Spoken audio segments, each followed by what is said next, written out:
തൃശ്ശൂർ നഗരസഭ അതിലെ ഫലം തീർത്തും അപ്രതീക്ഷിതമല്ല. ആ നാട്ടുകാരൻ എന്ന നിലയ്ക്ക് ഞാൻ അത് പ്രതീക്ഷിച്ചൊരു ഫലമാണ്. അതിന് പല കാരണങ്ങളുണ്ട്. ഒന്ന്, LDFിൻ്റെ ഭരണത്തിനെതിരായി ശക്തമായ വികാരം അവിടെ ഉണ്ടായിരുന്നു. LDF ഗവൺമെന്റിനെതിരായി ഉണ്ടായിരുന്നു, ഒരു സംശയമില്ല. ആ വികാരം മുതലാക്കാൻ BJPക്ക് കഴിയുമോ എന്നതായിരുന്നു ഒന്നാമത്തെ ചോദ്യം. അവിടെ തിരുവനന്തപുരത്തു നിന്ന് വ്യത്യസ്തമായി കോൺഗ്രസും UDFും കുറെ കൂടി ശക്തമായ ഒരു നിലയിലാണ്. അവർക്കവിടെ വോട്ടുണ്ട്, കാഡറുണ്ട്, പ്രവർത്തനമുണ്ട്.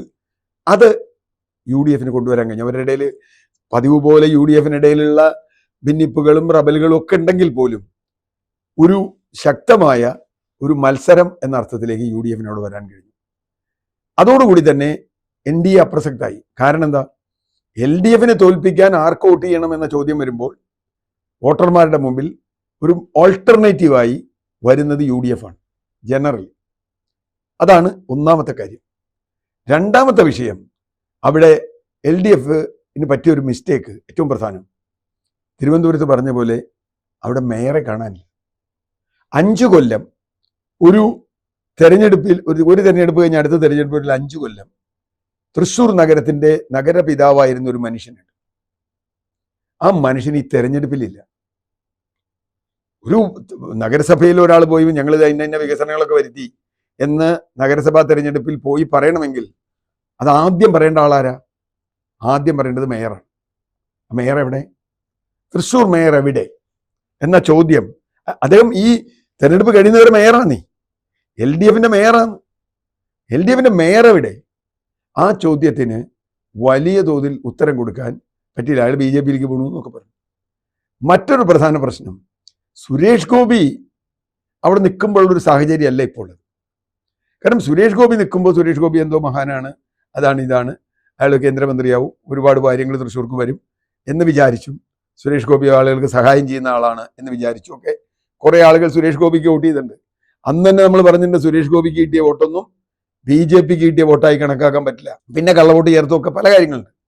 എന്തായാലും സുരേഷ് ഗോപിക്ക് കിട്ടിയ വോട്ടൊന്നും BJPക്ക് കിട്ടിയ വോട്ടല്ല എന്ന് ഈ തെരഞ്ഞെടുപ്പിൽ നമുക്ക് മനസ്സിലായി വളരെ കൃത്യമായി. നാലാമത്തെ കാര്യം, സുരേഷ് ഗോപി തന്നെ അതിനുശേഷം ചെയ്തിട്ടുള്ള നിലപാടുകൾ എന്താ? അദ്ദേഹം എടുത്തിട്ടുള്ള നിലപാടുകൾ എന്താ?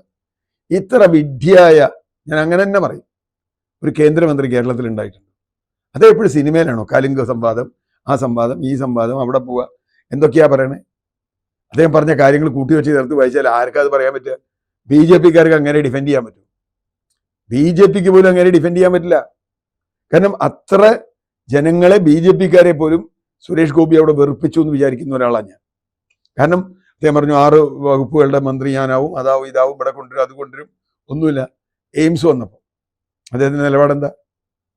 തൃശ്ശൂർ എയിംസ് കൊണ്ടുവരും. എവിടെ എയിംസ്? പിന്നെ വിഡ്ഢിത്ത നിലപാട്, മെട്രോ തൃശ്ശൂർ വരെ നീട്ടണം. മെട്രോ എന്ന് പറഞ്ഞാൽ എന്താ അർത്ഥം എന്ന് അദ്ദേഹത്തിന് മനസ്സിലായോ? നാട്ടിൽ കൂടിയൊക്കെ മെട്രോ ഓടിക്കില്ലല്ല, റെയിലുണ്ട് തൃശ്ശൂർക്ക്, അത് ശരിയാ. അങ്ങനെ വായിൽ കൊള്ളാത്ത വർത്തമാനം പറയുകയും അത് BJPക്കാർക്ക് വരെ ക്യാപ്സ്യൂൾ കൊണ്ട് ഡിഫെൻഡ് ചെയ്യാൻ പറ്റാതെ വരികയും ചെയ്തപ്പോൾ വോട്ടർമാരുടെ വലിയൊരു നിരാശയുണ്ടായി. BJPയോട് തന്നെ ആ നിരാശ വരും നാച്ചുറലി.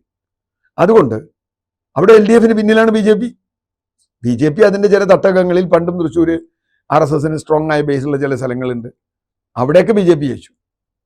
LDF പോകണമെന്ന് തീരുമാനിച്ചവരൊക്കെ, ബാക്കി സാധാരണ വോട്ടർമാർ, പ്രത്യേകിച്ചും മതന്യൂനപക്ഷങ്ങളിൽപ്പെട്ട ക്രിസ്ത്യൻ വിഭാഗത്തിലൊക്കെ പെട്ട ആളുകൾ ശക്തമായി UDFിനോ കൂടെ നിന്നു. അതോടുകൂടി വോട്ട് പോയി. മാത്രമല്ല, എല്ലാ സ്ഥലത്തും പൊതുവായി സംഭവിച്ചൊരു കാര്യമാണ്, CPM എടുത്ത ഒരു ആന്റി മുസ്ലിം നിലപാട്. ജമാഅത്തെ ഇസ്ലാമിയുടെ പേരാണ് പറയുന്നതെങ്കിലും അത് വലിയ തോതിൽ അവരുടെ വോട്ട് ചോർത്തിക്കളഞ്ഞു. പല സ്ഥലത്തും നമുക്ക് നോക്കിയാൽ അറിയാം എവിടെയൊക്കെ പോയിട്ടുണ്ട്. വോട്ട് വലിയ തോതിൽ ഇവരുടെ വോട്ട് ചോർത്തിക്കളഞ്ഞു. ഇങ്ങനെ നിരവധി സാഹചര്യങ്ങൾ തൃശ്ശൂരിൽ വരികയും മേയർ തന്നെ ഇല്ലാതിരിക്കുകയും ചെയ്ത ഘട്ടത്തിൽ അവിടുത്തെ വോട്ടർമാരുടെ മുമ്പിൽ ഉണ്ടായിരുന്ന ഒരേ ഒരു ഓപ്ഷൻ UDFിനെ ജയിപ്പിക്കുക എന്നുള്ളതാണ്. അതാണ് അവർ വളരെ വ്യക്തമായ ശക്തമായ ഭാഷയിൽ UDFിനെ വോട്ട് ചെയ്ത് ജയിപ്പിച്ചത്.